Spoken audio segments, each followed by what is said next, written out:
Hello, and thank you for joining me yet again in another episode of Kombat Kanvas. Today is definitely a very disappointing episode. I guess that yet again we have to say that this Conor McGregor fight night was an absolute disappointment. Unfortunately, we are getting used to saying that more and more these days, and in the past few years. It's very unfortunate. I was beyond excited for this fight card, regardless of who won. I just wanted to see a fight, and I feel like the UFC sold us wolf tickets in this one, and it's very unfortunate that I have to come back and give an opinion like this. But this is something I've been thinking for a while. And I think the UFC just set us up. I think they have become really good, and they have shown several instances where they just talk the audience, talk the fans into watching an event, paying for it in advance, and then they deliver absolutely nothing, showing their incompetence in filtering who should be competing and who shouldn't, right? For me, it's extremely disappointing. This is not the first time something like this happens. We had this situation happen with a main event back when Aljamain Sterling defended his title against TJ Dillashaw, and we all had to act like we were happy for Aljamain, and some people was, and definitely I was kind of happy that he got his money. But what in the actual fuck is that, the UFC? What in the fuck is that, UFC? What even is that? Don't you guys have people that review and check and audit this kind of situations, injuries, and something to assure that the fans are gonna get their time worth, their money worth? I didn't even show up to that fucking venue. I didn't pay a penny on top of my subscription to fucking Paramount Plus that was fucking lagging every 5 minutes. And I feel shortchanged.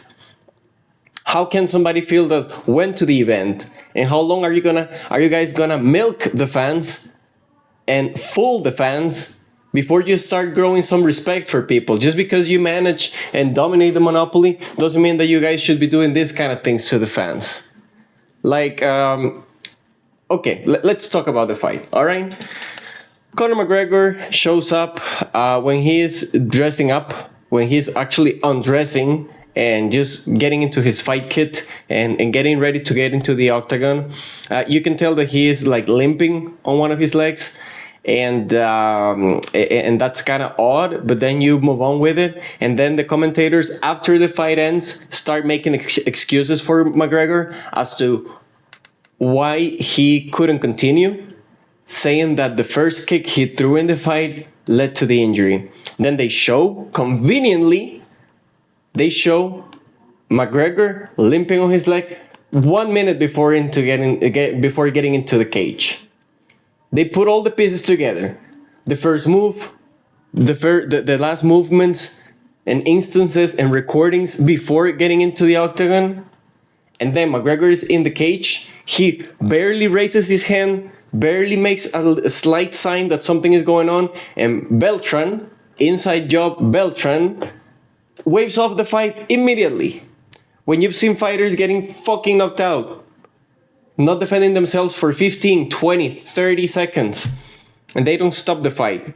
But then Conor is just barely limping on his leg. And even Max said after the fight, in the post-fight interview, that Conor said that he could continue fighting, right? So all these things, the referee, the commentators, and it's all found out about until the fight is over. Now, a lot of things are gonna come out, that something happened during the training camp, that we were not sure, but that we wanted to show out, that I was sure walking into that fight that I was gonna win, of course you're gonna say that. Because you're not gonna make the people think that you were fooling them. But of course, we were being fooled. Or that's how I feel after watching this fucking main event. Absolutely unbelievable, guys. We waited 5 years. We were already let down with the Chandler fiasco when he injured his foot, a toe, and we never got to see full Conor McGregor picture with the broken toe. We only saw a random toe on the grass. injured, and now this. Like, how many times do shit like this need to happen before we care? That is just my question, because I am beyond disappointed. And yeah, they're gonna put a decent show for the fans with the remaining fights in the card, but we didn't show up. We didn't tune in for fucking, I don't know, Corey Sandhagen, motherfuckers. We've been waiting for this for 5 years. And we got 69 seconds of the most boring action. Nothing happened, bro. And what pains me the most, as an MMA and Conor McGregor fan, is that this is hard not to interpret as Conor McGregor trying to fight out of his contract with the UFC. Because if he fights a guy that he has a win against, he can lose once.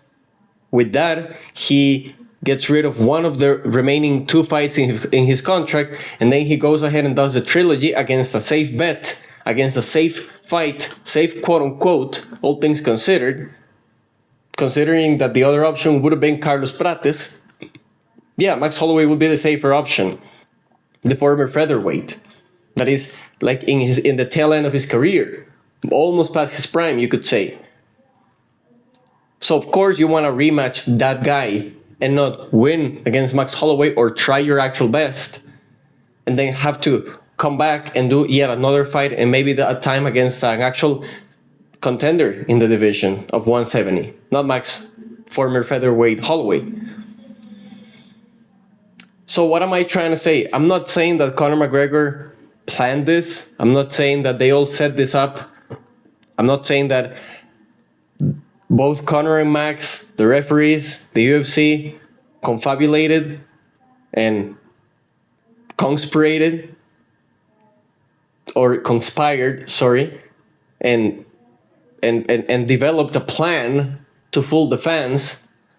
But all I'm saying is, it feels harder not to see it that way. Because why? They need to sell the tickets. They made the biggest gate in UFC 31-year history, and probably in all MMA history, and probably in all combat sports history, with this Conor McGregor fight. With this Conor McGregor best comeback in history fight. And for them to not have double checked that Conor McGregor was actually gonna be healthy for this fight, for them to start making excuses on the spot like that's gonna be worth anything for the fans, for me, it's absolutely and deeply disappointing and very telling as to how stupid they think and they believe and they are convinced their fans are. Because despite bullshit like the Aljamain Sterling versus TJ Dillashaw fiasco happening, despite that kind of things happening, we keep showing up.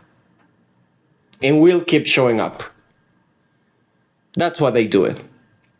So, absolutely nothing to say about that fight. Conor McGregor threw a jumping, sort of weird ass kick and landed funny. Threw a couple more kicks and kept falling on his butt. When he got up the last time after getting ground and pounded a little bit, he kind of reacted to the leg, to the other leg, to the leg that he fell on when he jumped, and they stopped the fight right away. And then Max right away is not even reacting to the injury, is not even saying anything about the fight. He's right away saying, hey, yo, boys, I'm making that money because I'm going for the second fight, guys. It is what it is, boys. It is what it is. So now let's actually talk some fights. Sorry about that rant. Really, I am beyond disappointed, but I'm gonna do my best to try and move on to the other fights in this card, because actually a lot of good things happened in this card. Not everything was bad. Actually, most of what happened in this card was good. It's just that when you have a shitty ass main event like we did, when we are fooled like we were with this main event, everything is kind of pales in comparison. But Here we are, and actually, this fight was amazing. I did have Patty winning in this fight. I did think that was the most likely thing, but for Patty to do it in 52 seconds goes to show you that he actually could contest amongst the best in the world, because he showed elite fight IQ in this fight and showed levels of difference when it comes to a fighter like Benoit Saint-Denis that brings the aggression, the physicality, the athleticism, even some technique, but the approach he has for the game is really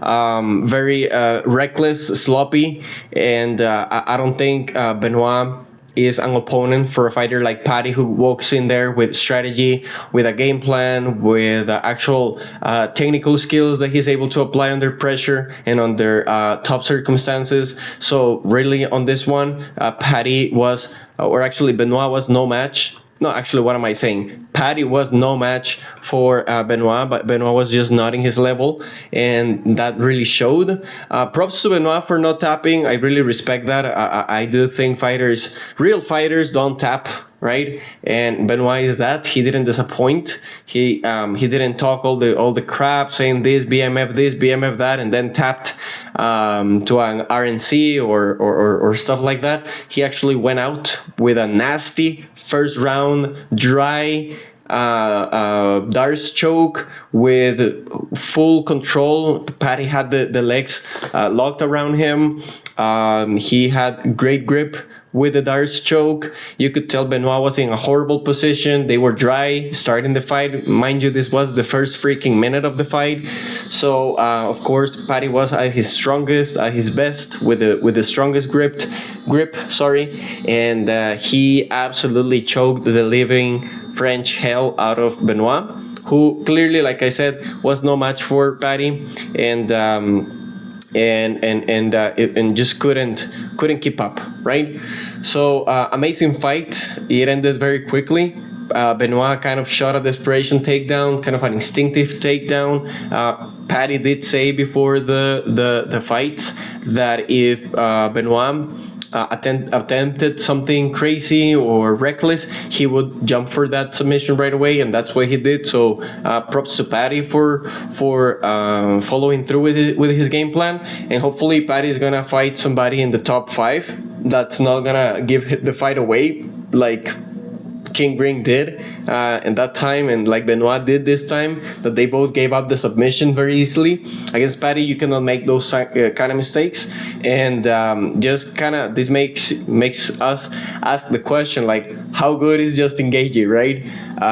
Gaethje made the fight actually look easy against Patty, even though he was not able to finish him. He made it look easy.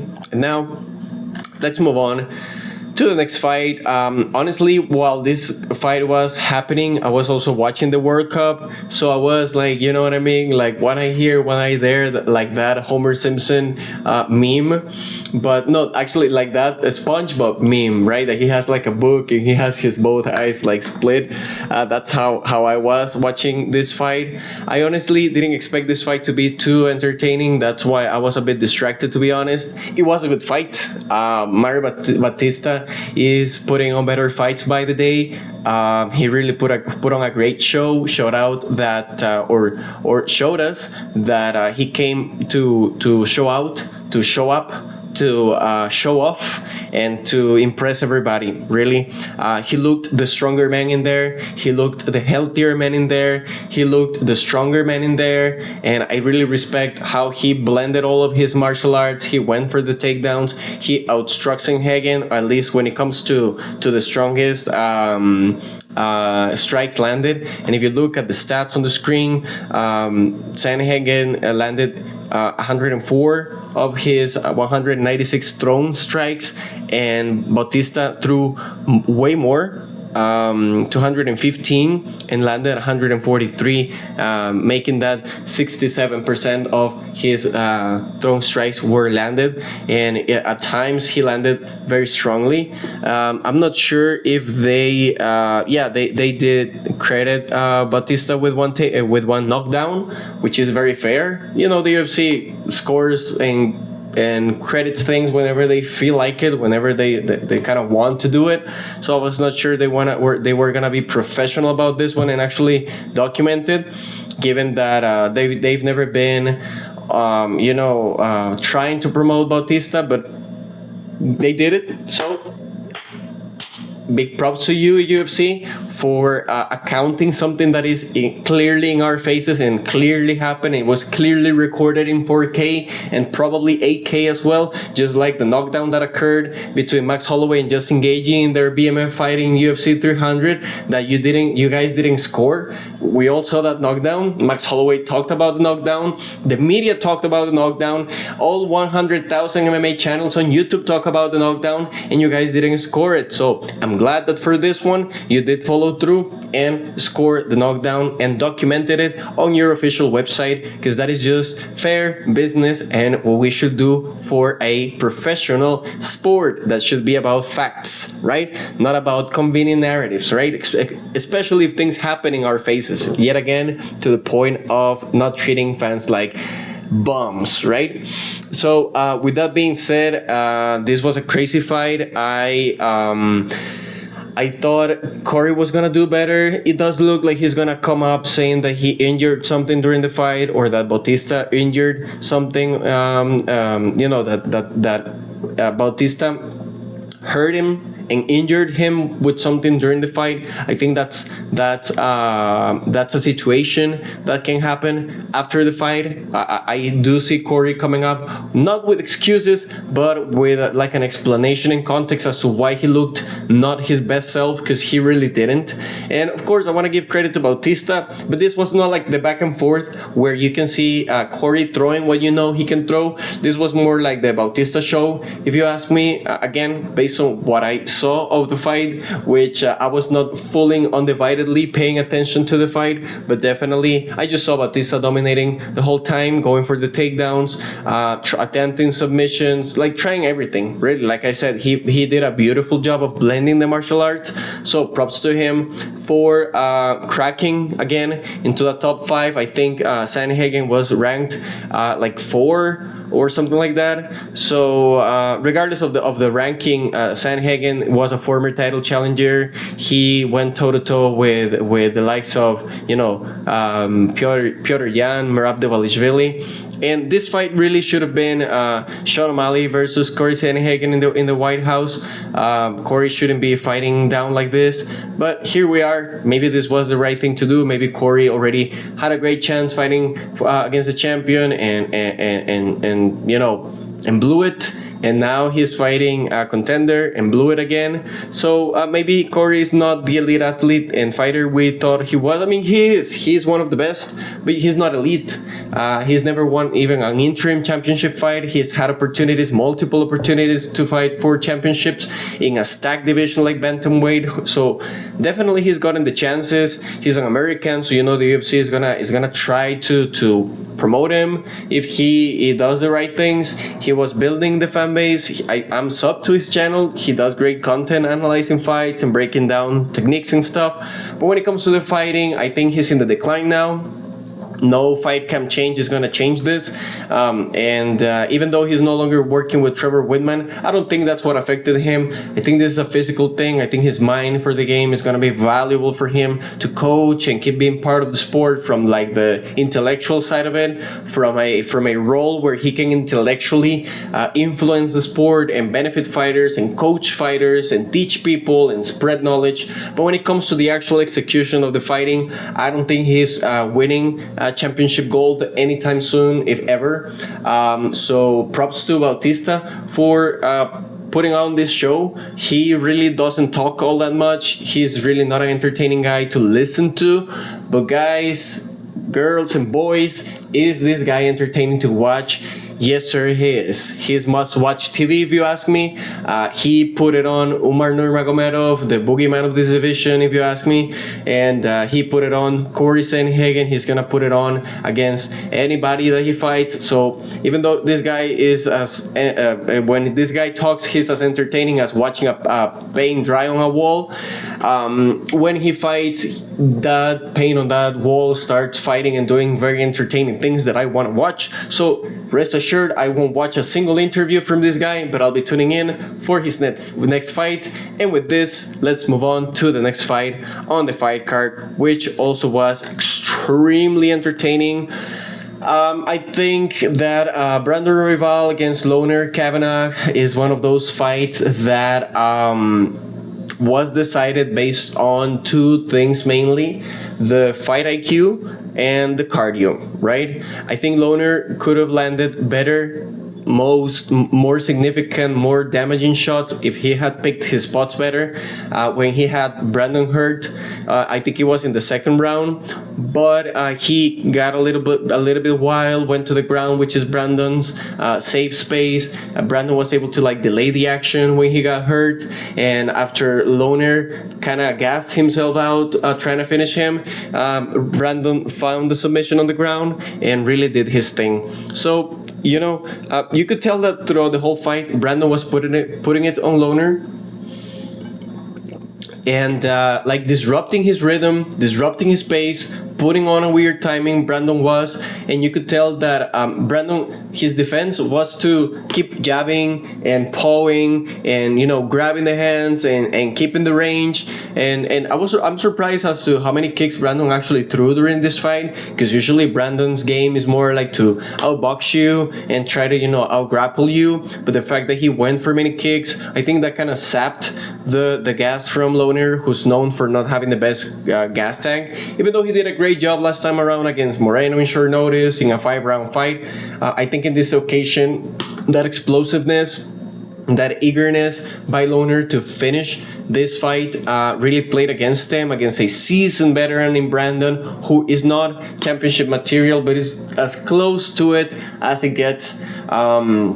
So for me, Brandon is like that gatekeeper of the top 5 as of right now. If Brandon loses a step and maybe it starts to slow down, or the chain starts to diminish too much, or his recuperability starts to diminish, maybe we could say that he's going to become like the gatekeeper of the top 10. But as long as he keeps this form, I think he's never reaching championship form or championship gold in any form, not even interim. But he's definitely gonna continue to be a top 5 gatekeeper, and this showed the level between Brandon and Loner Kavanagh. So definitely a great fight. I honestly thought that the most likely thing was for Loner to win. The guy on the race, the guy on the come up. He beat Brandon Moreno, which was a great fight, which was a great performance.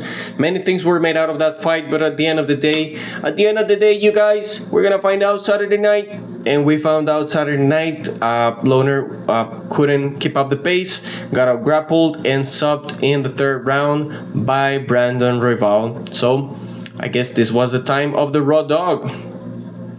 Now, let's move on to this amazing fight between King Ring and Terrence McKinney. And I say amazing because during the time that Terrence was winning, this was a crazy fight.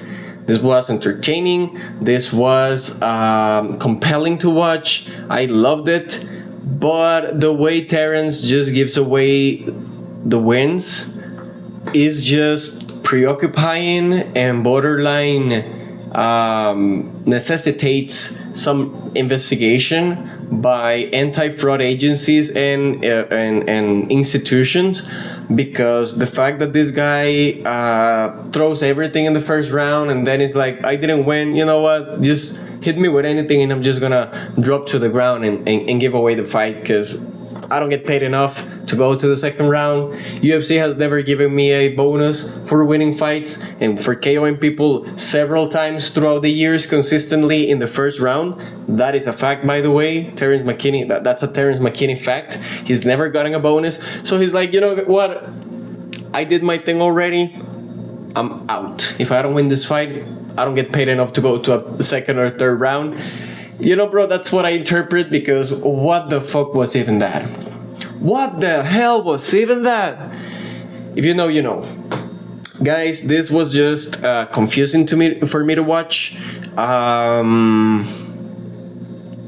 Terrence threw everything, including the kitchen sink at Gring, which kept having good head movement kept getting backed up against the cage, but didn't get caught against anything too violent like he did against Drew Dober. King is one of those anomalies where he is old, but he keeps his footwork, his head movement, his scrappiness. He's not afraid to fight, even though he has been KO'd violently many times, especially against Jalen Turner. Right? I think we all remember that absolute nightmare of a finish. So the fact that King Green continues to do it like this, continues to survive, I thought the explosiveness of Terrence was gonna be too much for King to handle, especially at this age. But guys, here we are in the year of our Lord 2026, saying that King Green is on a win streak. I think, isn't he on like a 4 or 5 win streak? I can fact check this at another moment, but I think he's been winning lately, hasn't he? That's just crazy, and good for him. I mean, this was a great fight, and shout out to T-Rex McKinney, bro. Bro does not get paid by the hour if he doesn't win. In the first explosion, he's like, I'm out, see you next time, and leaves it at that, right? That's kind of funny. The finish was odd, but none of us really cares too much as to what happens in this fight. There's really no implications other than pure entertainment, and I think we got that and then some. So I guess we're just gonna ignore that Terrence McKinney kind of gave the fight away, and gave up, and wasn't out, was not submitted, was not KO'd, was not injured, was not cut, was not in short notice, was not fouled unfairly, was not affected by altitude, was not fighting like a bigger guy that missed weight. Like literally nothing. He just got like jabbed to the body, and then the fight was over. I felt shortchanged during that fight too. But again, this fight is like, other than entertaining and made for entertainment, there's really no other reason or implication or stake during this fight. So I guess we're just gonna ignore it and move on. But that was hella weird, you guys. And I've seen fighters go into the second round when they go down to the ground like that, but no, the referee had to stop that shit in the last second to make it extra dramatic, and to give King a highlight, which I don't hate. I love King Green, I love his style. I like Terrence too, but sometimes I feel like these things are too planned out, or like executed in a very convenient way. It doesn't feel organic sometimes. So just the fact that they stop the fight in the very last second, the fact that the guy goes to the ground 10 seconds before, or like a few seconds before the fight the round is over, and then they stop the fight, like those things just seem so perfect that I don't know what to make of them. But it was a good fight, so whatever. Let's just move on, guys, because we definitely have to comment on the debut of the Reaper in light heavy. This was a great fight, definitely. I think Robert Whittaker is gonna be fine in this division. He does have the speed, he does have the footwork. He did take a couple shots and handle it well, but definitely the power is not there. It was not there at middleweight. It's not there at light heavy either. And Nikita is not an easy guy to finish, so it's kind of, not gonna say funny, but it's kind of like interesting how a fighter like Robert, that definitely packs a punch because he's a professional MMA fighter and he's been for the past over 20 years or something like that. He doesn't have that natural gift of power, not even if he tries. But also the superficial damage that a punch like that consistently landing clean on your chin and your jaw, that kind of thing is gonna end up breaking something or dislocating something. And that's exactly what happened. Like, Nikita's brain, for what's worth, was fine. Yeah, he got rocked, but I'm pretty confident that Nikita has gotten rocked like that or even worse during sparring against actual heavy hitters, against actual light heavyweights, right? But when he fights fat ass or fat Robert Whittaker, he gets punched on the face, but survives through it again and again and again. But I guess there's more superficial things that don't involve the brain itself or having your brain rattled to the point of getting KO'd and getting unconscious. But your jaw is gonna feel it, right? Your teeth are gonna feel it. Your lips are gonna feel it. Your orbital bones are gonna feel it. Like it was the case of, like, for example, Ilya Tupuria, that didn't get KO'd, for as crazy as that sounds, with the things he got, with the punches he got landed on. But back to this fight with Nikita. Nikita, he's overall and generally and statistically a durable guy. But he's also on the older side. I don't think he's willing or able to take as much damage as he once was when he was younger, I guess, or that he's as willing to go through the fire and go and fight through an injury or fight through a broken jaw. This is not Colby Covington against Usman in their first fight, with Covington fighting through an injury like that, because it's a championship opportunity against one of the best welterweights in history. This is a featured prelim against a washed former champion who's fat and you're old and almost retired. You're not gonna fight through that, right? You might not be out, but you're gonna be like, you know what? I'm done, you guys. I don't get paid enough for this shit. Just call it a day. Let's just call it a day and live to fight another day. That's why my man Nikita did right there. Super happy for Robert. I heard some commentators of the UFC that are actually on UFC's or Paramount's payroll saying that this was gonna be Robert Whittaker's retirement fight. I wish I remembered who the fuck say that, so that I can shout them out in this fight, or actually in this video, should I say. I don't remember, but you know who you are. And that was just an insane take. Respect to the GOAT Chael Sonnen for saying that Robert Whittaker was gonna steal the show. Even though I don't think he did, I think he put on a great fight, and you can arguably say he put on one of the best 2 or 3 fights on the whole fight card in general, regardless of main or prelims. So great fight. I was very much entertained. Nikita was pressing hard. Nikita was putting on the wrestling, the grappling, at least for the first round. He kind of gassed out, and Robert started to grow from there. Landed a lot of jabs, landed a lot of power hands as well. He even landed a high kick. I think I was at the end of round 1. I saw how Robert was like doing the twitchy thing with the leg, looking like he was gonna throw it. I don't know if he does that, to kind of feint it, or to kind of have the opponent thinking about it, or if it's just one of those Diego Lopez things where they keep touching a certain area of their body because it's just like a tick, like a habit they have on fight, like Poirier lifting the shorts, right? So whatever the case was, it worked for Robert. He got the stoppage. I didn't think he was gonna stop Nikita like that, considering that he was the far smaller and less hard puncher guy. But here we are in the year of our Lord 2026, saying that Robert is getting it done by finish in the higher weight class with his whole family and 67 children in the audience. So good to hear. Love to hear that for Bobby. Now let's move on to a feature fight on this fight card. Let me drink some water. Because Gable Stevenson and Elisha Ellison was closer than we thought, was closer than the odds suggested. But definitely, that fight showed why Gable is such a highly touted contender or prospect or dude in the rise, because definitely he's very athletic, explosive, all of the things that we mentioned during the preview video. But glad for him that he got the W. I'm glad for the heavyweight division that they're getting a player, that they're getting a good fighter. And as soon as I remember this fight, first thing I remember is DC saying, "Oh, this guy's fighting. They're just fighting now." No way. Are they now? I thought they were playing baseball, UDC. But thank you. Yeah, Gable effectively fought in an MMA contest and won.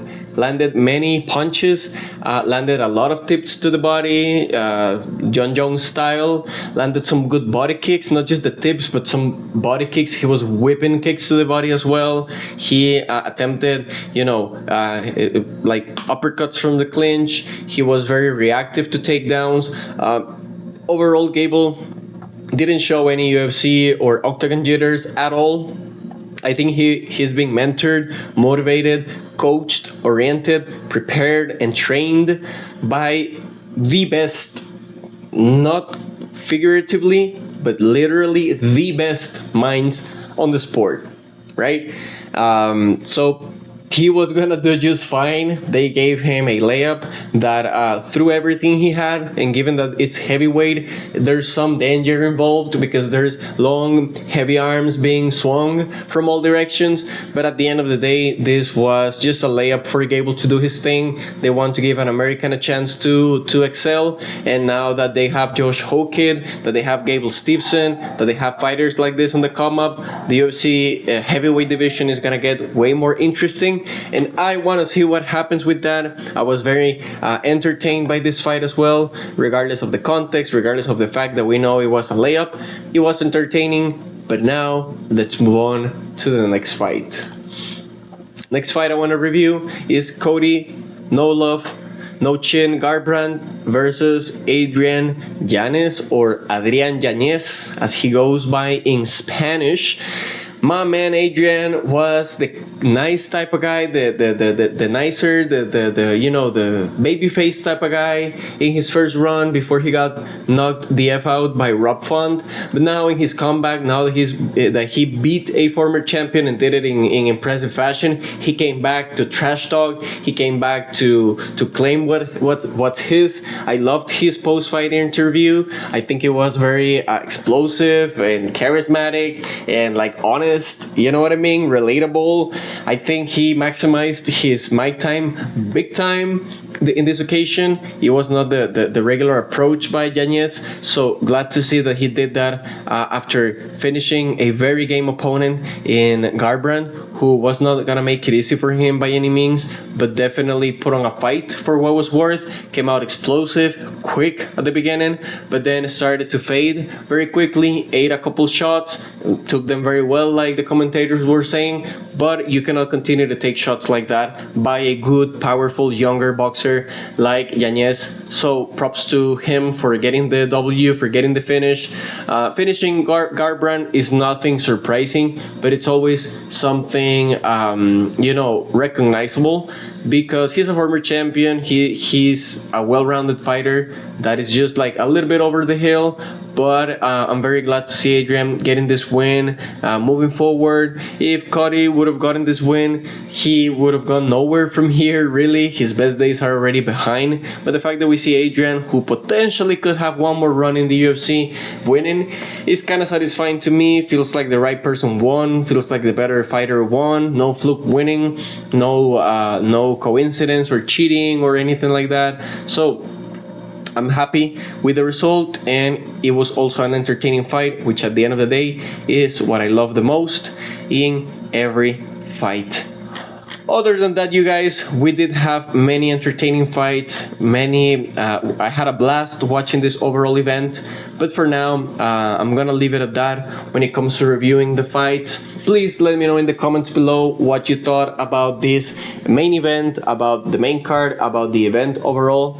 Did you think it delivered? Do you think that the disappointment of the main event is outweighed by the great performances that we had throughout the whole night? Did you guys manage to focus on the fight card, considering that the World Cup was going on at the same time? Did you not care about the World Cup? How did you feel at the end of this event? And let me know your thoughts in the comments below. Thank you for watching the video, for liking and subscribing. These were my immediate thoughts to the UFC 329 fiasco comeback by Conor McGregor. Let's see what is in store for us in the future, but for now, let's leave it at this. Thank you for watching, and see you on the next one.